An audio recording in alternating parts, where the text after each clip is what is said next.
माया ने इस वक्त एक फ्रॉक पहना हुआ था जो ब्लैक कलर का था, जिसमें वो बहुत सुंदर लग रही थी।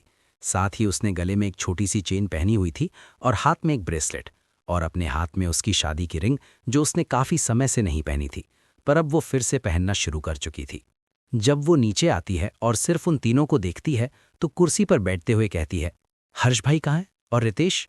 जिस पर कबीर की माँ उसे देखकर मुस्कुराते हुए कहती हैं, तुम्हारे हर्ष भाई तो कल रात ही चले गए और रितेश को शूट के लिए सुबह सुबह जाना था, इसीलिए वो भी चला गया है।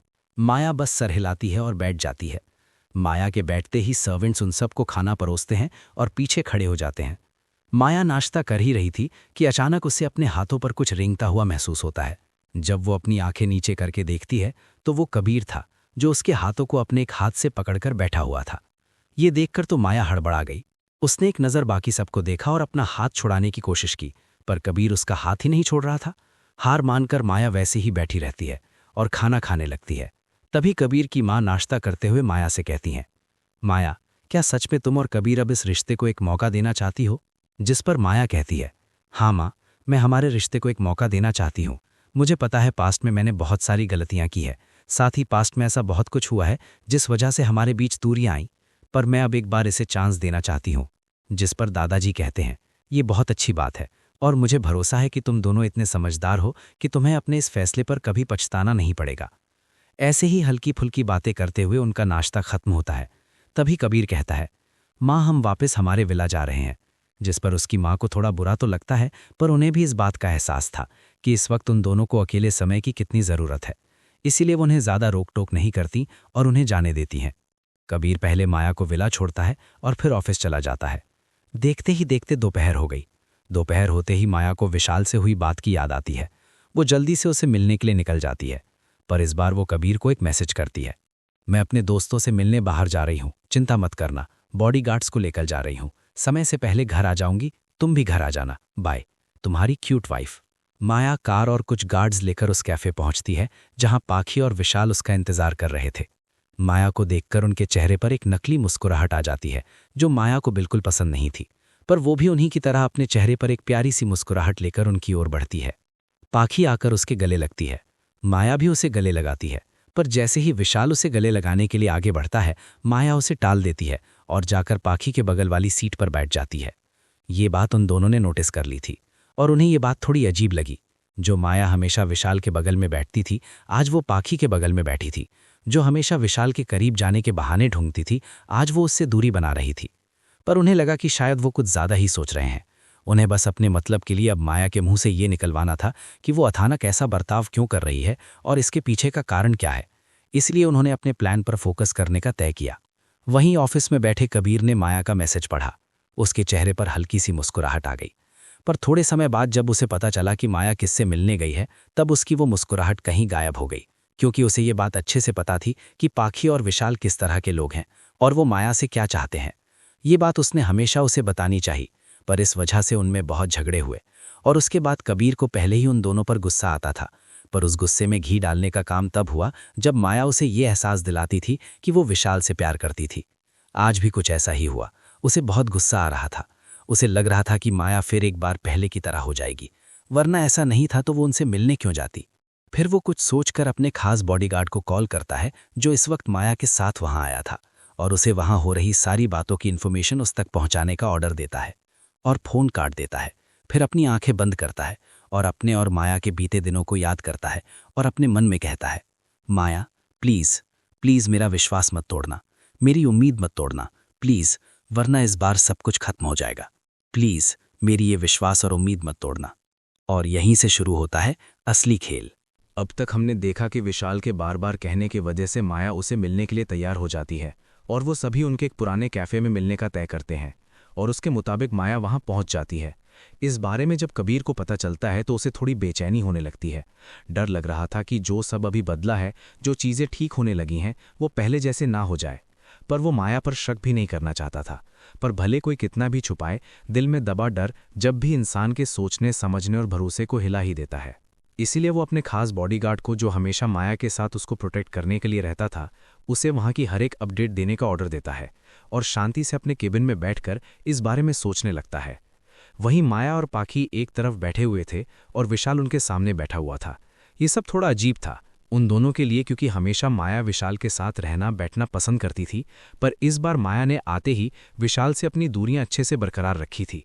उन्हें लगा कि कुछ तो गड़बड़ है, पर उन्होंने इस बारे में ज़्यादा नहीं सोचा और जल्दी से वहां पर खड़े वेटर को कॉफ़ी का ऑर्डर देकर शांति से बैठ जाते हैं। किसी को कुछ बोलता ना देख विशाल बात की शुरुआत करते हुए माया के हाथ पर अपना हाथ रखकर कहता है, माया, क्या हुआ है? मुझसे नाराज हो? जिस पर पहले तो माया को गुस्सा बहुत आ रहा था, पर वो इस तरह गुस्सा करके उन लोगों को शक करने की वजह नहीं देना चाहती थी। इसीलिए वो शांति से अपना हाथ विशाल के हाथ से दूर करती है और फिर बड़े ही भोलेपन से विशाल से कहती है, और तुम्हें ऐसा क्यों लग रहा है कि मैं तुमसे नाराज हूं? जिस पर विशाल को पहले उसकी हाथ हटा देने वाली हरकत देखकर थोड़ा अजीब लगा, पर बाद में वो माया का सवाल सुनकर उसकी ओर देखते हुए कहता है, तुम इतनी बदली बदली हुई क्यों लग रही हो? और अचानक तुम ऐसे मुझसे दूरियां क्यों बना रही हो? तुम बिल्कुल भी पहले वाली माया की तरह नहीं हो, और मेरे सामने जो ये माया बैठी है उसे तो मैं जानता भी नहीं हूं। जिस पर माया कहती है, नहीं विशाल, शायद तुम्हें गलतफहमी हुई है। जो माया इस वक्त तुम्हारे सामने है वही माया है। और रही बात दूरियां बनाने की, तो ये तो बहुत सरल बात है कि मैं एक शादीशुदा लड़की हूं। अगर किसी ने हमें इतना करीब देखा या ऐसे ही साथ बैठे हुए देखा तो लोगों को गलतफहमी हो सकती है, इसीलिए बस, बाकी और कुछ नहीं। ये सब वो बड़ी मासूम शक्ल बनाकर कह रही थी, पर यह बात उतनी ही सच्ची थी जितनी माया के मन में उन लोगों के लिए नफरत बढ़ती ही जा रही थी। पिछली लाइफ में ऐसे ही छोटे छोटे मोमेंट पर वो और विशाल साथ में बैठते थे, और पता नहीं कैसे, पर वो सभी तस्वीरें जिनमें वो दोनों बहुत करीब होते थे वो इंटरनेट पर और कबीर के पास अपने आप चली जाती थी, जिस वजह से हमेशा कबीर को उसके लिए इन सभी न्यूज़ को हटाना पड़ता था। पर इस वजह से दोनों में हमेशा बहुत मनमुटाव होते रहते थे। ये याद करके माया को बहुत गुस्सा आता है कि कैसे वो इतनी बेवकूफ़ थी जो ऐसी छोटी छोटी घटिया चीज़ों को भी नहीं समझ पाती थी। पर वो ये सब इमोशंस अपने चेहरे पर नहीं आने देती। वहीं माया की बात सुनकर पाखी, जो कब से इन दोनों का ये पहले आप वाला नाटक देख रही थी और दोनों ने मिलकर उसे जो इग्नोर किया था, इस वजह से वो तपाक से देच में बोलती है, माया, ये तुम क्या कह रही हो? तुम्हें कब से इन सब चीज़ों की फिक्र होने लगी?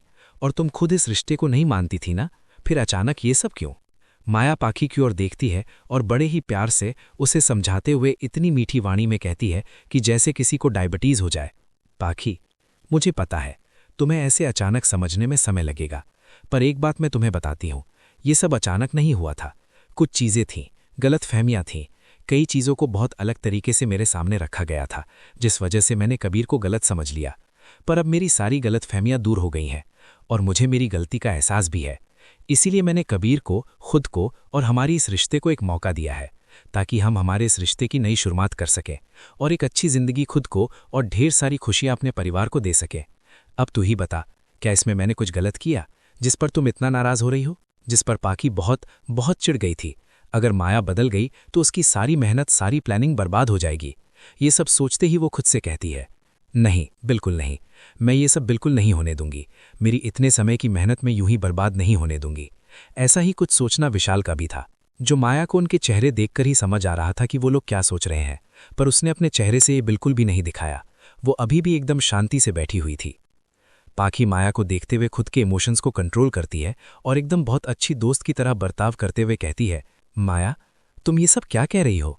मैंने माना कि तुम जो सोच रही हो वो सही है, पर तुम खुद के साथ गलत कर रही हो।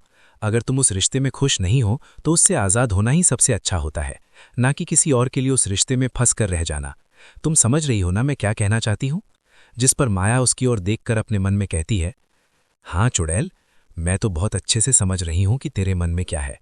मैं मेरे कबीर को छोड़कर चली जाऊं और तेरा रास्ता साफ हो जाए। तुझ जैसी मेकअप की दुकान, घर की छिपकली, चाय में पड़ी मक्खी जैसी लड़की जो सिर्फ पैसे से प्यार करती हो, मेरे कबीर के पास आ सके। तुझे क्या लगता है तुम जैसी बंदर जैसी शक्ल वाली को मैं अपने पति के आसपास भी नहीं भटकने दूंगी? बेटा, तुझे तो अच्छे से सबक सिखाऊंगी, लेकिन उसके लिए बस थोड़ा और इंतजार कर। फिर तुझे ना मौत की भीख मांगने के लिए मजबूर किया तो मेरा नाम भी माया भारद्वाज कपूर। माया की बात सुनकर पता नहीं क्यों पर विशाल को बहुत गुस्सा आ रहा था। वो अपने टेबल पर जोर से हाथ पटकता है। अब तक हमने देखा कि माया पाखी और विशाल को अपने लिए गए फैसले के बारे में बताती हैं, जिसकी वजह से दोनों माया को समझाने की कोशिश करते हैं। यहाँ तक कि विशाल जब माया की बात सुनता है तो वो गुस्से में आकर माया पर चिल्लाने लगता है, जिसकी वजह से बाहर खड़े बॉडीगार्ड जल्दी से आकर माया के सामने खड़े हो जाते हैं। विशाल की हरकतों की वजह से माया भी अब गुस्से में आ गई थी। बेचारी कब तक अपना सालों का गुस्सा अपने दिल में लेकर बैठी थी, और अब सामने वाला खुद आकर कह रहा है कि आओ और हमारी बेइज्जती करो, तो माया भी कहाँ पीछे रहने वाली थी। इसीलिए वो लगभग चिल्लाते हुए अपनी जगह से खड़ी होती है और खतरनाक अंदाज में विशाल को देखते हुए कहती हैं। माया विशाल की ओर देखती है और कहती है, तुम हो कौन कि मैं तुम्हारे बारे में सोचूं? जब मुझे मेरी और मेरे पति के रिश्ते के बारे में फैसला लेना हो, तुम खुद को क्या समझते हो कि मैं तुम्हारे बारे में सोचूं, जब मैं अपने परिवार के बारे में कुछ फैसला ले रही हूं? शायद तुम कुछ भूल रहे हो, लेकिन कोई बात नहीं, मैं तुम्हें याद दिलाती हूं। मैं और तू सिर्फ दोस्त हैं। पर इस बात की बिल्कुल भी गारंटी नहीं है कि हम फ्यूचर में दोस्त बने रहेंगे या नहीं, क्योंकि जिस तरह की तुम्हारी हरकतें हैं, मुझे नहीं लगता कि हम रहेंगे। लेकिन फिर भी मैं तुम्हें एक बार अच्छे से समझा देने वाली हूँ, इसीलिए अपने कान खोलकर मेरी बात सुनो। मैं और तुम कभी एक नहीं थे, तुम और मैं कभी हम नहीं थे, और जो ये कुछ हमारे बीच में था ना, वो बस एक नाटक था। क्योंकि उस वक्त मैं बहुत गुस्से में थी, और जब मुझे पता चला था कि सालों बाद कबीर वापस आ गया है, तब मैंने तुम्हारी और पाखी की बात मानकर ये नाटक करने के लिए तैयार हो गई थी। लेकिन शायद इतने समय बाद तुम ही नहीं कि भूल गए हो कि जो हमारे बीच में था वो बस एक नाटक था। इसीलिए इस तरह आज मुझ पर उंगली उठा रहे हो, आवाज़ ऊंची कर रहे हो। लेकिन तुम्हें एक बात मैं आज अच्छे से याद दिलाती हूँ कि तुमने किसके सामने अपनी आवाज़ इतनी ऊंची की है। और क्या कहा तुमने? कबीर के पास ऐसा क्या है? जिस पर माया कहती हैं, कबीर के पास खुद माया है, इसलिए उसे किसी और चीज़ की ज़रूरत नहीं है। फिर वो वहाँ रखा अपना बैग उठाती हैं और उन दोनों को देखते हुए कहती हैं, अगर फ्यूचर में तुम्हें इसी बारे में बात करनी है तो ये भूल जाना कि हम कभी दोस्त भी थे। और आइंदा से अगर तुमने मेरी पर्सनल लाइफ में इंटरफेयर करने की या कुछ करने की कोशिश भी की, तो तुम उस माया भारद्वाज को देखोगे जिससे सभी डरते हैं। मेरी बात अपने इस खोपड़ी में फिट कर लेना, समझे? ये कहकर वो अपना बैग उठाती हैं और गुस्से से बाहर चली जाती हैं। उसके पीछे पीछे उसके साथ आए बॉडीगार्ड भी चले जाते हैं। बेचारे अभी भी शौक में थे। आखिर उनकी लेडी बॉस ने अपने 2 अनमोल रत्नों को सबके सामने इतनी बेइज्जती कैसे कर दी? क्योंकि मैडम उनको बहुत ज़्यादा अपना मानती थी, खून के रिश्ते से भी ज़्यादा। अगर वो कुछ गलत भी कर दें तो हमेशा उनकी तरफ से ही सफाई देती थी। लेकिन आज का नज़ारा ही कुछ अलग था और उन्हें ये सब हजम नहीं हो रहा था। पर वो भी जानते थे कि इस बारे में वो ना ही विशाल से कुछ पूछ सकते थे, ना ही माया से। इसीलिए उन्होंने चुप रहना ही बेहतर समझा, क्योंकि दोनों ही क्या चीज़ है ये उन्हें अच्छे से पता था। माया जल्दी से कार की ओर जाती है तो ड्राइवर जल्दी से कार का दरवाज़ा खोलता है। माया अंदर बैठती है। उसके बैठते ही उसके साथ आए बॉडीगार्ड जल्दी जल्दी अपनी गाड़ियों में बैठते हैं और गाड़ियां वहां से निकल जाती हैं। गाड़ी के अंदर बैठकर माया अपनी आंखें बंद किए हुए बैठी हुई थी। वहीं सामने ड्राइवर गाड़ी चला रहा था और उसके बगल वाली सीट पर कबीर का बॉडीगार्ड बैठा हुआ था और जो आज हुआ उसके बारे में सोच रहा था। वो सब इन सब सोच में गुम होकर पूरा रास्ता निकल गया। उसे समझ नहीं आया। उसका ध्यान तब टूटा जब ड्राइवर ने कार रोकी और माया को देखते हुए कहा, मैडम हम पहुंच गए। माया जल्दी से कार से बाहर निकलती हैं और अपने कमरे में चली जाती हैं और किसी को भी वहां आने से मना कर देती है। वहीं विशाल और पाखी को समझ नहीं आ रहा था कि अचानक ये सब क्या हो गया। जो माया कभी उनके सामने ऊंची आवाज़ में बात नहीं करती थी, ना ही कभी उनके बातों के अगेंस्ट जाकर कुछ भी नहीं कहती थी, वो आज उन पर इस तरह चिल्लाई, यहाँ तक कि उन सबको धमकी देकर चली गई। वो नहीं समझ पा रहे थे। वहीं इन सबसे ज़्यादा बुरा हाल तो विशाल का था, क्योंकि माया ने उसके चेहरे पर एक ऐसी सच्चाई दे मारी थी जिसे वो लगभग भूल गया था और जिसे वो सबसे छुपाना चाहता था। पर आज माया ने सबके सामने उसे ऐसा जवाब दिया जैसे किसी ने उसे ज़मीन पर पटक दिया हो। बेचारा कुछ बोलने की हालत में ही नहीं था। वहीं पाखी अपनी ही दुनिया में थी। वो सोचती है अगर ऐसा ही चलता रहा तो वो कभी मिसेस कपूर नहीं बन पाएगी, वो कभी कबीर को नहीं पा पाएगी, और अगर वो कबीर को नहीं पा पाएगी तो उसकी प्रॉपर्टी उसे कैसे मिलेगी। ये सब सोचकर वो पागलों की तरह सोचने लगती है, पर उसे कुछ समझ नहीं आ रहा था। दोनों लगाकर अपने मन में माया को गंदी गंदी गालियां दे रहे थे, पर इन सबसे माया को घंटा फर्क पड़ता था। वहीं उस बॉडीगार्ड ने वहां हुई सारी सिचुएशन कबीर को बता दी थी और कबीर को भी ये सब सुनकर थोड़ा शौक लगा था। साथ ही इतना बड़ा राज भी उसके सामने खुल चुका था कि माया कभी विशाल से प्यार ही नहीं करती थी। वो तो सब एक नाटक था। इस बारे में सोचते हुए कबीर को खुद पर थोड़ा गुस्सा आ रहा था। आखिर उसने इस बारे में ज़्यादा पूछताछ क्यों नहीं की, जानकारी क्यों नहीं निकाली। इस एक नाटक की वजह से आज उसके और माया के बीच में बहुत लंबी दूरी आ गई थी। पर खैर, भगवान का शुक्र है कि अब धीरे धीरे दोनों के बीच में सब कुछ ठीक हो रहा था।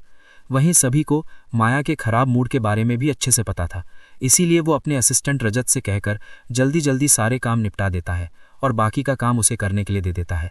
साथ ही अपने मोबाइल से किसी को मैसेज करता है और जल्दी से अपने प्राइवेट विला की ओर चला जाता है। पर कुछ भी कहो, आज उसका दिल बहुत खुश था। इसका सबसे बड़ा कारण था वो सच्चाई जिसे वो आज जान गया था, और दूसरा माया का उसका और परिवार के बारे में इतना सोचना उसके दिल को छू गया था।